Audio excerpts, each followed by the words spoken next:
यहाँ पे okay I start recording okay okay share the screen again okay so that's fine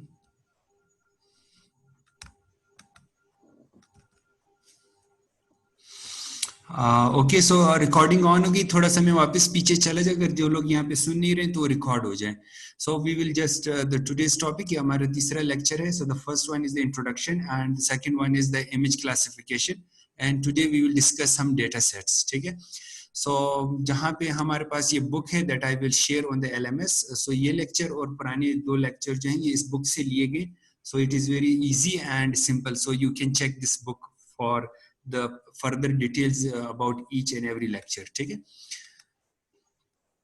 okay so ये मैंने बताया था कि हम अभी आज हम देखेंगे कि हम अपना जो पहला जो कन्वेंशनल मशीन लर्निंग का प्रोग्राम है दैट इज KNN वो आज हम थोड़ा सा इंट्रोडक्शन उसका देख लेंगे पाइथन प्रोग्रामिंग के साथ तो उससे पहले हम यहाँ पे कुछ डेटा सेट्स यहाँ पे डिस्कस करेंगे तो उसमें से अक्सर डेटा सेट्स हैं वो पहले से लोगों ने उसको सॉल्व करके उसकी एक्यूरेसी जो है नेट के ऊपर रख दी है और वो 95% से ज्यादा एक्यूरेसी के साथ है ठीक है सो उसमें से पॉपुलर जो डेटा सेट है दैट इज कीगल सो आगे उसकी डिटेल आएगी कीगल की भी लेकिन उसमें से एक जो डेटा सेट है that is dogs versus cats so this is a very popular data set जिसके ऊपर जो है लोग कोट करते हैं एक बेंचमार्क के तौर पे तो that is the most important the Kegel और दूसरा टाइनी इमेज नेट 200 सो इसके में 200 क्लासेस हैं जिसको क्लासिफाई करते हैं so these are the two important data sets so data sets for the image classification so we will go one by one so थोड़ा सा मैंने स्माइल्स तक थोड़ा सा डिटेल में बता दिया था but let's start from the beginning so the most important one that is the MNIST data set So MNIST data sets again that is जो 0 से लेके 9 तक सारे एंड रिटन डिजिट्स को रिकॉग्नाइज कर सकते हैं सो नीचे इमेज में देख रहे हैं कि लोगों ने अपनी राइटिंग में 1 2 3 4 लिखा हुआ है तो देख लें किसी ने 7 किस तरीके से लिखा हुआ है और ये 7 किस तरीके से लिखा हुआ है और ये 7 किस तरीके से लिखा हुआ है ये जो C और ये 7 किस तरीके से ये 7 आप देख लें तो जो ये एंड रिटन डिजिट जो लोग डिफरेंट फॉर्मेट में लिखते हैं उसको रिकॉग्नाइज करने के लिए ये डेटा सेट बनाया गया सो what is MNIST so NIST is the national institute of technology so ये एक ऑर्गेनाइजेशन का नाम है सो अगेन उसके साथ एक M लगा दिया so modified as the data has been preprocess तो डेटा जितना सारा का था प्री प्रोसेस्ड किया गया था सो अगेन प्री प्रोसेस का वर्ड यहाँ पे आया हुआ है सो इसकी डिटेल भी आगे अगले वाली स्लाइड पे आ रही है कि what do we mean by the word pre-process ठीक है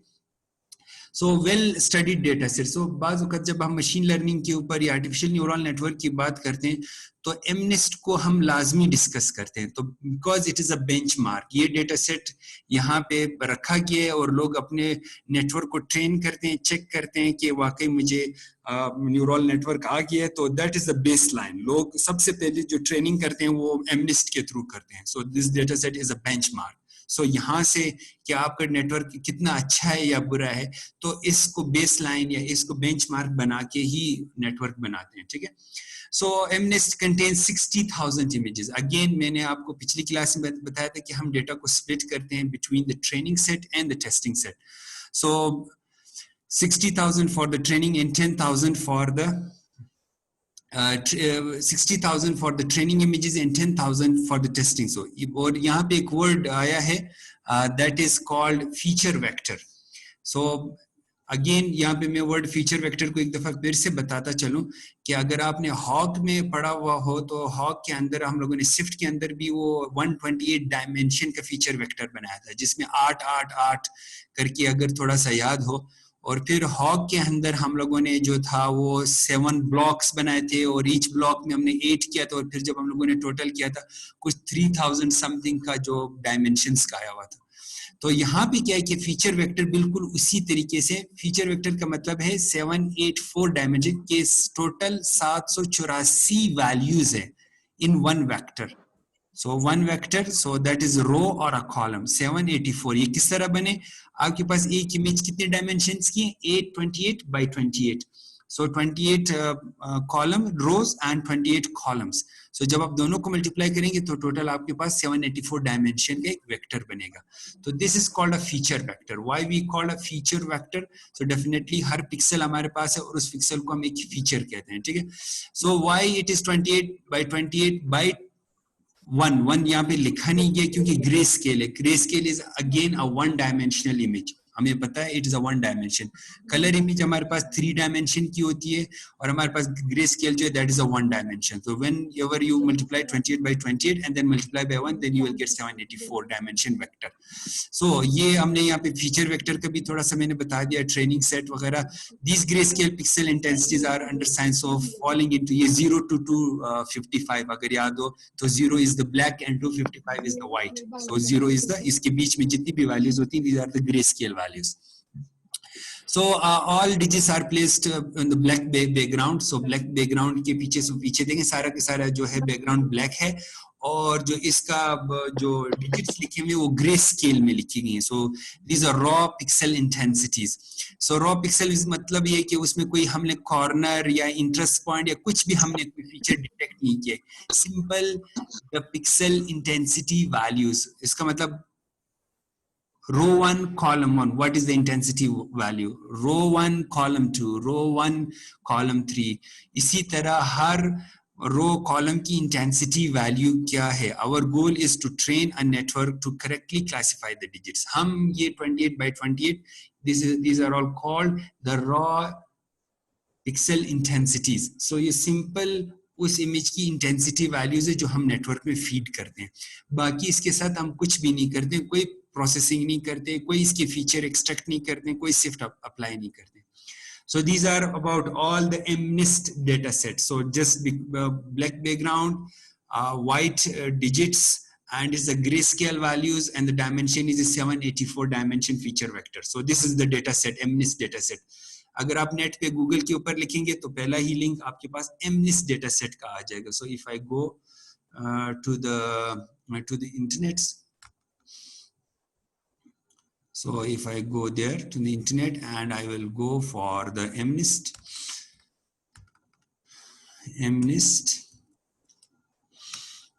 So this is the first link. You just see जिन बंदों ने लिखा हुआ है, so you just go MNIST handwritten data set. So look at that. That is the MNIST data set of handwritten digits. So ये देखिए ये सारे जो आपके पास data set है in the form of bytes मौजूद है आपके पास प्रोसेस करके रखा हुआ है. तो ये every detail is written in this one कि किस तरीके से है और किस तरीके से रखा PCA इन लोगों ने इसके ऊपर ट्राई भी किया कि KNN के ऊपर ट्राई किया फिर तो ये सारे के सारे जो है इन्होंने डिटेल सारी यहाँ पे लिखी हुई है. Okay, so you can check. So what is the next data after the MNIST? So कुछ डेटा सेट हमारे पास जो बहुत सिंपल डेटा सेट है ताकि लोग अपना नेटवर्क चेक कर सकें. एक तो MNIST का है जो कि आप अपनी CPU के ऊपर जो है ट्रेन कर सकते हैं. You don't need the special GPUs to train, not the bigger data. दूसरा सिंपल डेटा सेट हमारे पास है एनिमल्स का डेटा सेट. उन एनिमल्स में डेटा सेट्स में 3 एनिमल्स हमने मौजूद है, that is the dogs, cats and pandas. So three animals. The purpose of this data set is to correctly classify an image as contain dog, cat or panda. So containing only 3000 images. So MNIST के ऊपर तो 60,000 images मौजूद है. So but यहाँ पे हमारे पास सिर्फ 3000 है. So 1000 for the dog, 1000 for the cat, 1000 for the panda. Last time मैंने अपने कंप्यूटर के अंदर दिखा दिया था. कुछ पूछना चाह रहे हैं? Okay, so the animal data set is another introductory data set. So we can, ये मैंने last time we can use the CPUs to train this data set. ठीक है? So cat और dog ये तो कीगल, जो मैंने अभी कीगल का एक जिक्र किया था वो आगे स्लाइड्स में आ रहा है कि कीगल क्या चीज़ है. तो कैट और डॉग का डेटा तो कीगल से लिया गया एंड फ्रॉम जो पांडा का डेटा सेट है वो इमेज नेट से लिया गया. ठीक है. सो 3 एनिमल्स का डेटा सेट लिया गया. So cat, dog and panda. So look at this, these kind of a data set for the cat, for the dogs and the panda. So the 3 classes, the first dog classes, the cat class and the panda class. So once we done with the MNIST, the 2 data sets, the animals data set and the handwritten digits data set, दो MNIST के अंदर मौजूद है. So then the cipher 10. So what is the Cypher 10? वो last time भी थोड़ा सा हमने इसको discuss करना शुरू कर दिया था. So like MNIST, Cypher 10 is another standard benchmark data set for image classification. So machine learning literature, so it consists of 60,000 images. And again, it is a RGB color. अब आप एक चीज देखें, इसमें हर image 32 by 32, उधर multiply by 1 था, यहाँ पे देखें multiply by 3 है. So multiply by 3 इसलिए कि हमारे पास यहाँ पे 3 channels हैं. Red 32 by 32, green 32 by 32, blue, the red, green, blue. So 3 channels and every one is 32 by 32. So when you multiply this by 3, then you will get the feature vector, that is 3072. वहाँ पे क्या था 784 और वो 28 by 28 image थी और ये 32 by 32 image. So the feature vector will be 3072. So the total you will have 60,000 images. Okay, and each one is 32 by 32. As the name suggests that Cypher 10 consists of 10 classes. 10 classes को इन्होंने, वहाँ पे हमारे पास animals में 3 classes थी, MNIST में तो sir वहाँ पे हमारे पास एक handwritten data set. So the 10 classes including airplane, automobiles, birds, cats, deer, dog, frog, horses, ships, and trucks. Compared to greater than 97% classification accuracy on MNIST. So MNIST के ऊपर तो आपके पास accuracy 95-96% आ रही है, तो यहाँ पे कितनी accuracy आ रही है? It is harder to obtain 96 or 95% accuracy with the bigger data set, क्योंकि यहाँ पे 10 classes हैं, जबकि MNIST में इतनी classes मौजूद हैं, just white background, black background and the white text. But यहाँ पे आपके पास कलर इमेजेस हैं और यहाँ पे डेटा कॉम्प्लेक्स मौजूद है, वहां पे डेटा इतना कॉम्प्लेक्स नहीं है. सो इसके ऊपर जो है एक्यूरेसी, इतनी एक्यूरेसी लेके आना, it is a difficult task. ठीक है, और डेटा भी हमारे पास ज्यादा है इन द कलर इमेजेस. ठीक है, so look at that, it is यहाँ पे फीचर वेक्टर 3072 है, जहां वहां पे हमारे पास ओनली 784. ठीक है, so look at that, the airplanes, the automobiles, bird, cat, deer, dog, frog, horse, ship, and truck. Correct? So these are the images that we train with this one. So again, एक चीज, the challenge comes from the dramatic variance how object appears. एक और चीज हमारे पास आ गई है कि object किस तरीके से दिख रहा है. पीछे लास्ट कुछ मैंने दिखाई, इसमें से देखें 10 क्लासेस हैं, हर ऑब्जेक्ट किस तरह दिखाई देता है, जैसे डॉग, डियर, कैट. इसमें हम ये नहीं बता रहे हैं उसको कि कब आपने डॉग बोलना है, कब आपने डियर बोलना है. हम ये सिर्फ इसको इस तरह दिखाते हैं कि डॉग किस तरह दिखता है, कैट किस तरह दिखाई देती है, and then the same one is for the other objects, how the objects look like. We can no longer assume that an image containing a green pixel at a given XY coordinate is a frog. अगर इस जगह पे frog हो, इस जगह पे green हो, इस जगह पे व्हाइट हो, तो आप जो है इसको फ्रॉग बोलें. अगर ब्लैक हो तो आप डॉग बोलें, इस जगह पे व्हाइट हो तो आप कुछ बर्ड का नाम लें. नो, हम अभी इसके ऊपर फोकस कर रहे हैं कि how the object look like. This pixel could be part of a background और a forest containing a deer, or the pixel could simply be the color of a green truck. So this is a challenging. Okay, so next data set is the smiles. थोड़ा सा भी मैं तेज चलूंगा, तो पहले दो पे मैंने थोड़ा सा टाइम लगा दिया, MNIST and the Cypher 10. So again now this is smiles, ये faces का data set है. और अगेन इसमें एक चीज आप देखें कि these are 13,165 grayscale images, 13,000 images हैं, with each image having, अब इसमें पहले वाले में 28 by 28 था, MNIST में हैंड रिटन डेटा सेट. दूसरे में हमारे पास था 32 by 32. So you remember with the RGB 3 channel के साथ. इसमें देखिए 64 by 64. अब यहाँ पे इसका जो width and height है, that is 64 by 64. डेफिनेटली इसको मल्टीप्लाई करें तो आपको उसके फीचर वेक्टर मिल जाएगा. Images in this data set are tightly cropped. अभी एक वर्ड आ गया टाइटली, तो खैर इंग्लिश का वर्ड है. आगे cropped is again a computer vision word. Cropped का मतलब ये है कि बाकी डिटेल्स आप हटा दें, बैकग्राउंड हटा दें, तो सिर्फ फेस नजर आए, अराउंड द फेस, कि बाकी बैकग्राउंड ना आए बल्कि सिर्फ फेस उसके अंदर आए. To devise machine learning that focuses solely on the task of smile recognition. ऐसा ना हो कि बैकग्राउंड को लर्न करना शुरू करे. तो मैं ये दिखाता, चलो देखिए ये कितना क्रॉप किया हुआ है, बाकी कोई बैकग्राउंड नहीं आ रहा. ऊपर वाली रोज देखें, ये स्माइल्स, ये बंदे सारे मुस्कुरा रहे हैं. नीचे वाले जो इमेजेस हैं, they are not smiling. So look at that, it is tightly cropped to the faces. ताकि जो आपका नेटवर्क है या आपका मशीन लर्निंग एल्गोरिथम है वो फोकस कर सके सॉलिडली ऑन द, यानी सिर्फ और सिर्फ जो है वो फेसेस के एक्सप्रेशन के ऊपर फोकस कर सके, ना कि कोई बैकग्राउंड को पिक कर सके। सो अगेन अभी मैं डायमेंशंस को फिर बार बार डिस्कस नहीं कर रहा हूँ कि व्हाट इज 64 by 64। अगर अगेन ये dimensions, feature vector, training set, ये बहुत बेसिक चीजें हैं, क्रॉप्ड, लेकिन अगर किसी को समझ नहीं आ रही हैं, बहुत बेसिक चीजें, आप लोग अपने पास कोई पेज और पेंसिल रख लें, ये बहुत सिंपल चीजें हैं जो मैं फिर बार बार डिस्कस नहीं करूंगा। मैं फिर बोलूंगा 64 by 64, then definitely it is row and column, the width और height, what is the width, what is the height. And तीसरा जो हमारे पास होगा that will be the channels. So इसको जब हम मल्टीप्लाई करेंगे तो हमारे पास डायमेंशंस आ जाएंगी। तो ये चीजें बहुत सिंपल चीजें हैं। अगेन क्रॉप्ड आप यूज करते हैं डेफिनेटली अपने मोबाइल से, जब आप कोई पिक्चर यूज करते हैं तो उसको क्रॉप करते हैं, तो simple crop is a very simple thing, ठीक है। So this are all the faces, ठीक है। सो डीकपलिंग कंप्यूटर, अब यहाँ पे पहली चीज मैंने प्री प्रोसेसिंग का वर्ड पहले यूज किया, ये बहुत अगेन सिंपल, मैडम भी लेट आ रही है, पता नहीं कहाँ पे थी Ayesha, why you are late. चलें खैर, डीकपलिंग, अब प्री प्रोसेसिंग का वर्ड मैंने वहां पे यूज किया। What is the word pre processing means? मैंने लास्ट टाइम जब हम कंप्यूटर विजन पढ़ रहे थे तो हम डी नॉइसिंग करते थे, मतलब नॉइस को रिमूव करते थे यूजिंग द गॉसियन ब्लर, याद है? हम मीडियन ब्लर और एवरेजिंग यूज करते थे टू रिमूव द नॉइज। फिर उसके बाद हम कंप्यूटर विजन का एल्गोरिथम जिसमें एजेस या दूसरी अप्लाई करते थे।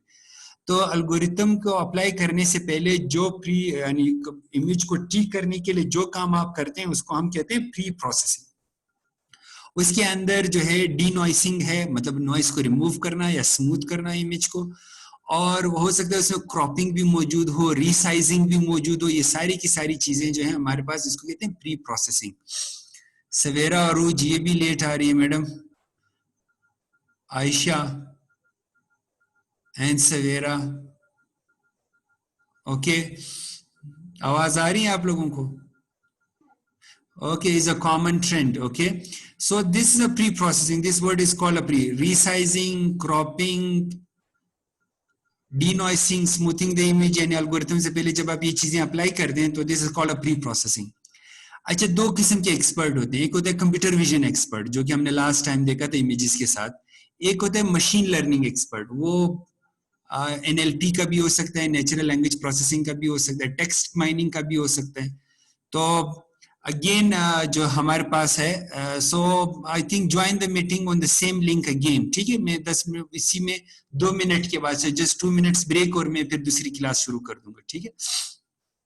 We will see when reviewing popular benchmark है। So इसमें क्या है कि मशीन लर्निंग वाले को हो सकता है प्री प्रोसेसिंग का पता ना हो, प्री प्रोसेसिंग का इमेज कंप्यूटर विजन वाले को पता होगा। जैसे अभी मैंने 3-4 चीजें बताई जिसमें आपको अगेन वो स्मूथिंग का, जिसमें गॉसियन ब्लर वगैरह, तो हो सकता है मशीन लर्निंग वाले को ये चीजें पता ना हो, तो हो सकता है ये इसमें कंप्यूटर विजन वाला एक्सपर्ट हो। So that is the thing is there. So अब कीगल का जो डॉग वर्सेस कैट्स, जो जिसमें हमारे पास पॉपुलर डेटा सेट है, so let's go the dog and versus cat. So ये मैंने अगेन बताया Kaggle is a popular data set, और इसमें total of 25,000। So cat challenge is part of a Kaggle competition to devise a learning algorithm that can correctly classify an image containing dog versus cat. ठीक है। सो 25,000 images are provided to train your algorithm with. अब जो dog versus cat में 25,000 images हैं, लेकिन वहां पे एनिमल्स में आपने देखा था डॉग, कैट एंड पांडा, उसमें सिर्फ 3,000 इमेजेस थी। 3,000 वर्सेस 25,000 इमेजेस। वो सिंपल इसलिए रखा गया था कि उसको सीपीयू के ऊपर ट्रेन किया जा सके, लेकिन अगर आप उसको ट्रेन करेंगे और इसको ट्रेन करेंगे तो ये ज्यादा अच्छा क्लासिफाई करेगा क्योंकि डेटा सेट ज्यादा है यहाँ पे। तो खैर उसको सिंपल रखने के लिए और इसको टेस्ट करने के लिए और इसको सीपीयू पे ट्रेन ताकि लोग उसको सीख सके, इसीलिए उस इमेज को, एमनेस्ट को ज्यादा सिंपल रखा गया। और जबकि कीगल वाले में डेटा सेट ज्यादा बड़ा है, इसमें इमेजेस बहुत ज्यादा हैं, तो that's why we have a bigger data set here in this in Kaggle, ठीक है। So look at that. These are images for the dog and cat. Last time दिखाया था, but that was in animals data set. But this was the Kaggle data set. इसमें से एक image उठाई गई है और आपको 2 classes हैं, cat and dog. So the fifth flower 17. So again इसमें 17 किस्म के flowers को की क्लासेस को क्लासिफाई किया गया, उसके नेटवर्क को ट्रेन किया गया. There is a 17 category with 80 images per class. अभी देखें इसमें बहुत सिर्फ 80 images एक क्लास के लिए, और पिछले वाली में देखिए 25,000. 25,000 का मतलब ये है 12,500 12,500 इमेजेस जो है डॉग की और 12,500 इमेजेस कैट की. यहाँ पे देखें सिर्फ 80 images for one category. So the goal of this is to correctly predict the species of the flower of a given input image. So just आप देखें, so look at these are flowers of different types. So look at this type and this one. I don't know. This is jasmine, lily, or rose.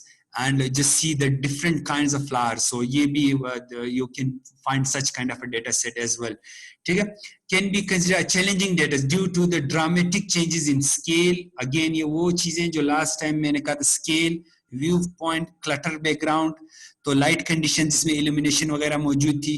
तो ये सारी चीजें मैं पिछली उसमें बताऊंगा, क्योंकि मुश्किल इसलिए है कि फ्लावर अगेन आउटडोर एनवायरनमेंट है, जब आप उसमें इमेजेस लेते हैं तो उसमें व्यू पॉइंट डिफरेंट होता है, उसपे कोई फ्लावर छोटा कोई बड़ा हो सकता है. सो और नीचे एक वर्ड लिखा गया है कि अगेन ये अच्छी प्रैक्टिस नहीं है कि आप इमेजेस कम रखें, डेटा सेट आपका बड़ा हो तो ज्यादा अच्छा है. सो ये सजेस्ट किया गया है कि आपके पास जो एग्जाम्पल इमेजेस पर क्लास 1000 से 5000 तक होनी चाहिए तो ज्यादा अच्छा है. 1000 पर क्लास, जैसे कि यहाँ पे 17 फ्लावर्स हैं तो कम से कम 17,000 इमेजेस होनी चाहिए, 1000 फॉर वन क्लास. ठीक है. So this is a flower data set. Caltech 101. So अब हम थोड़े बिगर डेटा सेट के ऊपर जा रहे हैं. So the Caltech data popular data benchmark data set. So ये क्या करते हैं, अगेन जब आप कोई ऑब्जेक्ट देते हैं जो नाम से जाहिर है तो 101 इमेजेस को ये क्लासेस को क्लासिफाई करते हैं. 101. ठीक है, 101 क्लासेस को. और ये जब आप ऑब्जेक्ट इसको देते हैं तो इसके ऊपर ये एक रेक्टेंगल ड्रॉ करके दे देते हैं. So it draws a rectangle over the object. ठीक है. The data set of 8,677 images including 101 categories spanning a data set range of objects including elephants, bicycle, soccer balls and even human brains. ये मुझे थोड़ी सी ताज्जुब हुआ human brains के लिए. Definitely human brains को भी क्लासिफाई किया गया कि उसको ट्रेन किया जाए और फिर ये बता सकते हैं कि ये किस किस्म का ब्रेन जो है, मतलब what type of a brain and how intelligent it should be. ठीक है. So then tiny image net 200. वहां पे शुरू में ये कीगल की बात हुई थी और tiny image net 200. Why it is tiny और वाई अगर 200 है तो टाइनी नहीं होना चाहिए. लेकिन टाइनी के अलावा हमारे पास इमेज नेट का जो डेटा सेट है जिसमें 22,000 क्लासेस जो हैं आई थिंक क्लासिफाई की गई हैं. खैर नेक्स्ट आ जाएगा. So image classification challenge again मैंने कहा था एक चैलेंज रखा गया तो इसमें ये 200 और सिर्फ there are total 200 image classes in with 500 images for training, 50 images for the validation, 50 images for the testing. Again वो तीन चीजें ट्रेनिंग, टेस्टिंग और वैलिडेशन जो हम उसमें से, तो 500 images with the 500 images for training के लिए रखी गई और बाकी 50 for the testing and 50 for the validation. Each is processed and cropped to again 64 by 64 by 3. So look at see वहां पे जब हमारे पास स्माइल्स में था, स्माइल में ग्रे स्केल इमेज थी और वो grey scale image 64 by 64 by 1 और यहाँ पे by 3 because the image is color image and with the 3 channel pixels, making it easier for the students to focus. क्यों हमने थोड़ा सा उसको 200 तक रखा और इमेजेस थोड़ी रखी ताकि लोग मशीन लर्निंग के जो टेक्निक्स हैं उसके ऊपर फोकस कर सकें. Okay, so that was there for the tiny ImageNet 200. अगर आप again इसको नेट पे सर्च करेंगे तो you will go for the ImageNet. So look at that, this is the ImageNet and if you go for the 200 tiny image, ये देखें tiny ImageNet visual recognition challenge ये आपके पास आ चुका है. So ImageNet 200, so नीचे सब कुछ इसकी क्लासिफिकेशन मौजूद है. ठीक है. समी बलोच, ओके चलें आ ही गया. ठीक है. So you can go and study this data set. ADN's data set, again this is for classification of age and gender.